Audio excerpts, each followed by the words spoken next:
কেউ একজন আমাকে একটা ভিডিও পাঠালেন।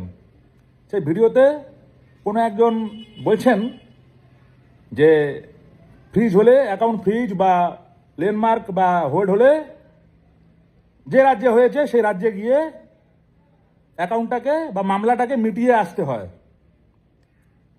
ভেরি সিম্পল একটা আপনাদের ইনফরমেশন দিই, ক্লিয়ার।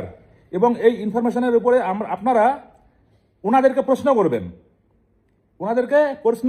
কারণ উত্তরটা ওনারাও জানেন, ওনারা নিজেরাও জানেন যে ওনারা মিথ্যা বলছেন। ঠিক আছে, ওনাদেরকে প্রশ্ন করবেন, ওনারা যে বলছেন যে মামলাটা মিটিয়ে আসতে হবে, একজনের 200 টাকা হোল্ড হলেও সেটা গিয়ে মামলাটা গুজরাটে মিটিয়ে আসতে হবে, বেল নিয়ে আসতে হবে, বেল টেল পরে না হলে পাবে না। আরে ভাই, কেসই তো হয়নি। ওনারা কি জানেন না যে একটা অ্যাকনোলেজমেন্ট নাম্বারের উপরে একটা অ্যাকাউন্ট বা 10টা অ্যাকাউন্ট বা 100টা অ্যাকাউন্ট বা 500টা অ্যাকাউন্ট বা 5000টা অ্যাকাউন্ট হোল্ড ফ্রি যাই হোক না কেন, ওটা কেসই না, ওটাতে বেল জেল এটার কোনো ব্যাপার নেই। ওনারা যে কেন এখনো মানুষকে ভুল বোঝাচ্ছেন আমি বুঝতে পারছি না। কেন যে ওনারা মানুষকে এই লেভেলে মানুষকে মিসগাইড করে বলুন? এই লেভেলে মিসগাইড করা ঠিক না। আপনাদের বলছি, একদম নিশ্চিন্ত থাকবেন। প্রত্যেক দিন কয়েক হাজার হাজার হাজার হাজার সাইবার ক্রাইমের রিপোর্ট হয়। একটা ভেরি সিম্পল পয়েন্ট, আপনার 500 টাকা স্ক্যাম হলো, আপনি একটা 1930-তে কল করে একটা কমপ্লেন লজ করলেন, একটা অ্যাকনোলেজমেন্ট নাম্বার জেনারেট হলো, ওই 500 টাকা 5টা অ্যাকাউন্টে গেছে, ওই 5টা অ্যাকাউন্ট ফ্রিজ হয়ে গেছে বা হোল্ড হয়ে গেছে। ওদের এগেন্সে কেস হয়েছে কি হয়নি? কেস হয়নি। আপনার 500 টাকার জন্য ওখানে কেস করবে? ওদেরকে অ্যারেস্ট করবে? নো। ওনারা যদি কোনোদিন না আসে এখানে, পুলিশও কোনোদিন ওখানে যাবে না। একদম ভেরি সিম্পল পয়েন্ট বলছি, কন্টিনিউয়াস আপনাদেরকে মিসগাইড করছে। যারা বলছে যে বেল নিতে হবে, কেসই তো না ওটা। যখন কেস হবে, আপনার এগেনস্টে সরাসরি যখন কোনো কমপ্লেইন হবে, তখন আপনার বাড়িতে নোটিশ আসবে।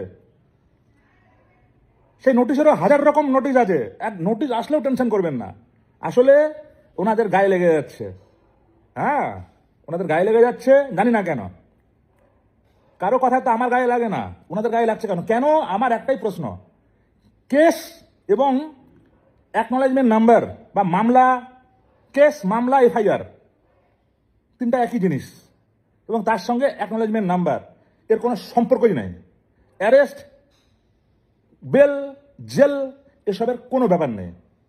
যারা অ্যাকাউন্ট ভাড়া দিয়ে আছেন, ভাড়া দিয়ে অ্যাকাউন্টে লাখ লাখ লাখ লাখ লাখ লাখ খেলা করেছেন, তাদের এগেনস্টে এফআইআর হবে, কেস হবে, জেল হতে পারে, অ্যারেস্ট হতে পারে। বাকি কেউ ভয় পাবেন না, কেউ না। ওদের কথা কান দিবেন না, আমি এটা রিকোয়েস্ট করলাম। ঠিক আছে, আমি কষ্ট পাচ্ছি মানে আমার তো ইন্টারেস্ট নেই, ওনাদের নিশ্চয়ই কোনো ইন্টারেস্ট আছে। আমার কষ্ট লাগছে যে ছেলেপেলেগুলো টেনশনে মানে আমাকে এসএমএস করেছে, স্যার তাহলে কি আমাকে মরতেই হবে বলুন? এইভাবে এসএমএস করেছে। নিশ্চিন্ত থাকুন, মেল করতে থাকুন, কারো কথা কান দিবেন না। ঠিক আছে, ভরসা রাখুন এই লোকটার উপরে, ওরা অনেক পরের জিনিস আছে। থাকুন, আপনি অ্যাকাউন্ট ভাড়া দেননি তো, আপনি অ্যাকাউন্ট ভাড়া দিয়ে লাখ লাখ টাকা আপনি কামাই করেননি তো, ফার্স্ট ক্লাস থাকুন, কোনো অসুবিধা নেই। আপনি চোর না, আপনার এগেনস্টে কেসও হয়নি, আপনাকে পুলিশ অ্যারেস্টও করতে আসবে না। থাকুন, কেউ গেম খেলেছেন, কেউ কোনো জায়গায় ইনভেস্ট করেছেন, কেউ কারো থেকে হয়তো টাকা পেতেন, টাকা নিয়েছেন, any kind of transaction except account ভাড়া। ঠিক আছে, কোনো অসুবিধা নেই। গোটা পুজো ফার্স্ট ক্লাস এনজয় করুন, কারো কথায় কান দেবেন না। ঠিক আছে, আপনারা ভয় পেলে তাদের একদম ফার্স্ট ক্লাস ব্যবসা। ফার্স্ট ক্লাস থাকুন, আপনি আসামি নন। শুভ শারদিয়া।